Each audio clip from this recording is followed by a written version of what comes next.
So today we're going to be talking about the Frog Princess, a Tlingit legend from Alaska.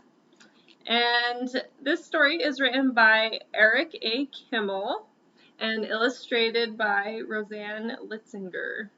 Now, Eric A. Kimmel is a professor at Portland State University, and he's a celebrated children's author known specifically for his writing, retelling, and adapting of folk tales and legends from around the world.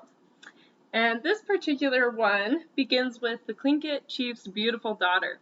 He's wanting to marry her off, and she is not happy with any of the suitors that come her way. And she tells the last suitor that comes by that she would rather marry a frog. So that night, a young man comes to her room and says, "Were you sure? Are you really willing to marry a frog instead of a man?" And she says yes. And so he takes her to the frog kingdom, where she falls in love, marries, has children, but in the meantime her parents miss her a lot, and they demand her return to their kingdom. And so she is returned home, but she's very unhappy. And one day she goes out to sit by the edge of the lake, and then she's gone.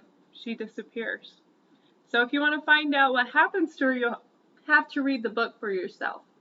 But this book was highly rated by Booklist.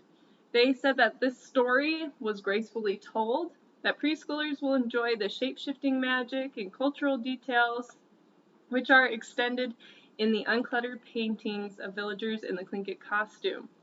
There is an author's note that talks about how the author learned this story while visiting Alaska and learned and studied more about it in the 1800s.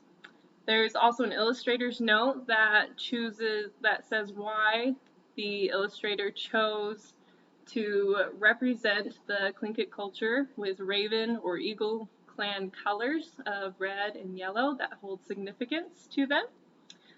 This book is recommended for ages 5 to 8 years old, but even as an adult it was a very enjoyable read. So come and check out this book and see if you like it too.